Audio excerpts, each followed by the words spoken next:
Ahoy there, Captain Big Shot. Attack! Take that, chum bucket.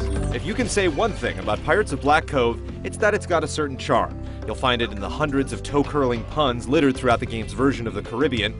You'll find it in the campy but endearing voiceovers of three playable heroes with names like Walker LePlank. And you'll find it in the jaunty rhythms that keep time as you hunt down booty over land and sea. But can this lightweight, real-time strategy game stay afloat on personality alone?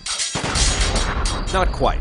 You might have the tools for a decent strategic experience, but Nitro Games seems to throw the need to use them overboard.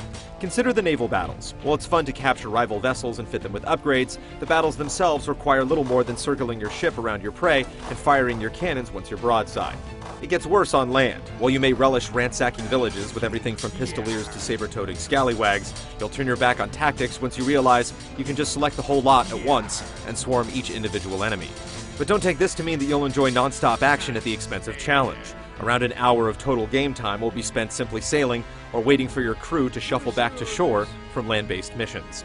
The cheeky story makes up for these flaws to an extent, but you'll find the progression usually amounts to little more than playing fetch for the game's three faction leaders.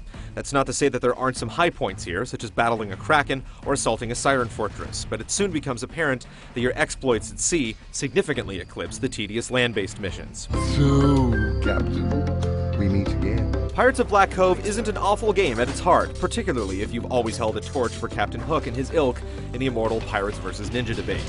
It just never offers more than a middling gameplay experience for its price. That on its own might satisfy the casual freebooters, but when you couple that mediocrity with abysmal NPC pathing, inexplicable bouts of lag, and the game's tendency to crash at key moments, even they might find themselves tossing this one down in Davy Jones's locker for good. It does sound a bit over the top now that you mention it.